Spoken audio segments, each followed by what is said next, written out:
তো একটা প্রবাদ আছে না গ্রাম দেশে, যেখানে বাঘের ভয় সেখানে রাত পোহায়। তো গরমের ভয়ে ঢাকা চলে আসলাম। তো গ্রামে তো থাকলাম না 2 দিন। তো ঢাকা আসার পরে দেখি ঢাকাও খুব প্রচুর গরম। তো গরমের ভিতরে আবার মেহমানদারিও করতে হবে। তো বড় মেয়ে শ্বশুর বাড়ির লোকজন আসবে, দাওয়াত দেওয়া হয়েছে, তো তারা আসবে। তো আগের দিনই তো রান্না বাড়া করে রাখতে হবে, কারণ যেহেতু গরম দিনে একা একা আমার করাটা সম্ভব না। তো হ্যালো এভরিওয়ান, আসসালামু আলাইকুম। সবাই কেমন আছেন? আলহামদুলিল্লাহ আমরা ভালো আছি। আশা করি আপনারা যে যেখানে আছেন ভালো আছেন, সুস্থ আছেন। তো চলে আসলাম নতুন একটা ভিডিও নিয়ে। তো যদি আমার ভিডিওটা ভালো লাগে অবশ্যই সেটা লাইক কমেন্ট করবেন। তো একটা লাইক কমেন্টই কিন্তু আসলে ভিডিও করার একটা আগ্রহ হয়, ভালো লাগে যে না আমার কাজটা দেখে কারো ভালো লাগছে, বা আমার কাজটা দেখে কারো প্রশংসা করছে, আসলে কি ভালো লাগে এই আর কি। তো এই তো এখন কিন্তু রাতের বাজে 10টার মতো। তো আমি রাতে রান্না বান্না করবো। আর আসলে কি মেহমান আসলে না, দেখা যায় কি আমার কাছে ভালো লাগে না যে রান্না বান্না করতে আসছি, পাকের ঘরে আসছি, মেহমান বসে আসছে, আমার এই জিনিসটা ভালো লাগে না। তো মেহমান আসলে আমি আগেই কাজটা গোছায় রাখতে চেষ্টা করি, যাতে তখন তারা আসলে আমি যেন তাদেরকে সময়টা দিতে পারি। আর মেহমান কিন্তু সবসময় কিন্তু মানুষ কিন্তু ঘরে আসে না, বাসায় আসে না। তো যারা আসে সবসময় তাদেরকে একটু সময় দিতে হয়। যখন আসে আমার ভালো লাগে না। অনেকে দেখি যে বাসায় একজন লোক গেল, সে একটু কাজ করে, একটু রান্না করে যায়, একটু কথা বলে। আমার এই জিনিসটা অনেক বাজে লাগে, আমার কাছে ভালো লাগে না। সে যেই হোক, আমি কোনো মানুষ আসলে আমি কাজ করতে পারি না। দেখা যায় হয়তো কাজটা পরে করব, সে এখন আসছে, সে কিন্তু আবার আসবে না, হয়তো এখন আর আসবে না। তো তার সাথে একটু কথাই বলি। তো আমার এই অভ্যাসটা।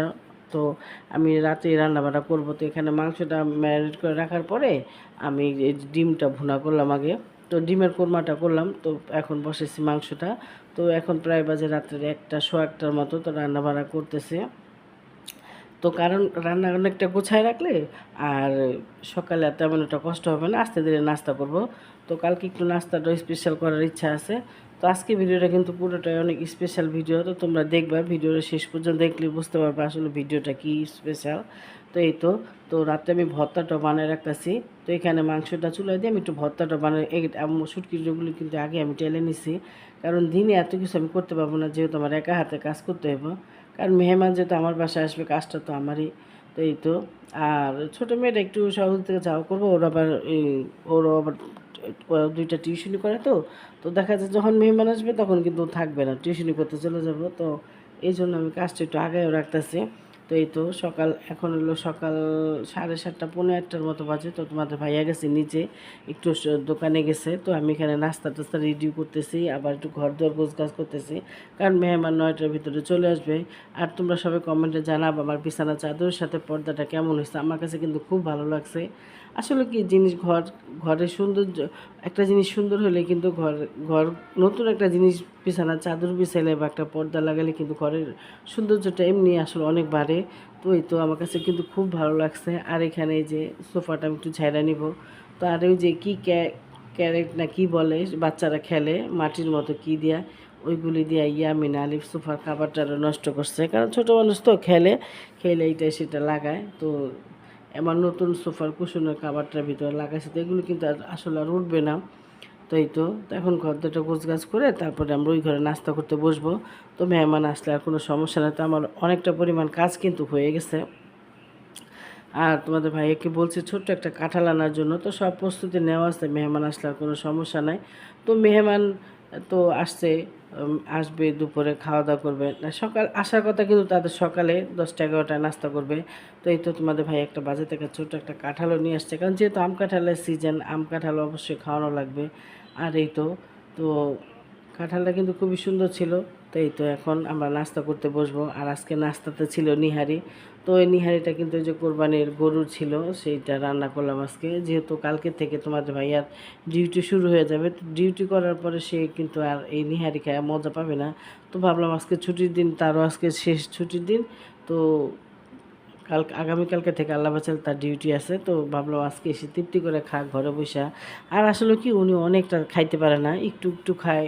তো ওই তো। তো নিহারি কালারটা এত সুন্দর হয়েছে, খুবই ভালো লাগছে। তো তোমাদের কার কার নিহারি পছন্দ অবশ্যই কমেন্টে জানাবা। তো সাদা রুটি, অল্প তেলে রুটি ভাজা, তো বেশি তেল দিয়ে আমি রুটি ভাজি নাই। তো নাস্তা খাওয়ার পরে মেহমান কিন্তু চলে আসছে। আমরা নাস্তাটা খাইয়ে চা খাইতে বসছি, আর মেহমান চলে আসছে। তো এই তো। এখন আমি পোলাওটা বসাই দিলাম, এখন বাজে সোয়া 1টার মতো। তো রান্নাটা বসাই দিলাম পোলাওটা, তো গরম গরম হলে কিন্তু খাওয়া যাবে। তো এই তো। আর পোলাও চালটা না খুবই ভালো ছিল। তো আর পোলাও চালটা না আসলে 10 মিনিট বা 20 মিনিট আগে চালটা ধুয়ে রাখলে চালটা ঝরঝরা হয়ে যায়। আর পোলাও রান্না করো আর খিচুড়ি রান্না করো কিন্তু পোলাওটা খুব সুন্দর ঝরঝরা হয়। আর এখানে আমি দিয়ে দিলাম কিছুটা অনেকটা পরিমাণ ঘি দিয়ে দিলাম, তো ওই তো একটু ঢাইকা রাখলাম। তো খাওয়ার ভিডিও আসলে করা হয়নি, ওই যে বললাম ছোটো মেয়ে বাসায় ছিল না, ও পরে টিউশনি করতে গেছে, তো ভিডিও আর করা হয়নি, আমারও খেয়াল ছিল না। তো এই তো এটা কিন্তু ক্যামেরাটা ধরছে অনেক বিকালবেলা, তো ওনারা চলে যাবে বিকালবেলা, এখন সন্ধ্যা প্রায় 5:30 মাগরিবের নামাজের পর। তো এই তো এখন সেমাই ভিজাইছি, রাত্রেও কিন্তু আমি দুধটাও জাল দিয়ে রাখছিলাম, সেটা আমার শেয়ার করতে মনে ছিল না। তো সেমাইয়ের পরে এখানে বানাইছি আমের জুস বানাইছি, তো আমের জুস বানানো, এখন জুস খাবে। তো কোল্ড ড্রিঙ্কস 7 আপ খাওয়াইছি, কিন্তু 7 আপ দেওয়া হয়েছে সেটার ভিডিও করা হয় নাই। তো খাবার দাবার আসলে কিছুই ভিডিও করা হয় নাই। আর দেখা যাক হয়তো মনে হয় তারা ভিডিওটা নাও আসতে পারে, এই জন্য আমি সচরাচর কারো সবারই ভিডিও করি না আসলে, কারণ সবাই পছন্দ নাও করতে পারে জিনিসটা, অনেকে ক্যামেরাতে আসতে চায় না, কিন্তু যদি যে আসতে চায় তার আমি অবশ্যই আনি।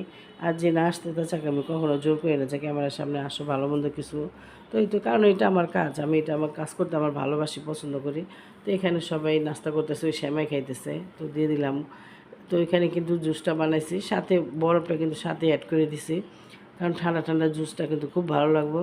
আর এখানে আমাদের পাশের ফ্ল্যাটের ভাইয়া গ্রাম থেকে কাঁঠাল আনছে, সেই কাঁঠাল দিয়ে গেছে। তো আমাদের কাঁঠালটা আর ভাঙা হয় নাই, তো ওরা বলতেছে কাঁঠাল খাবে না, গরম প্রচুর। তো ওই পাশের ঘরে ভাইয়া যে কাঁঠাল দিছে সেইটাই সামনে দিলাম ওদেরকে, যে ওরা খায় কিনা।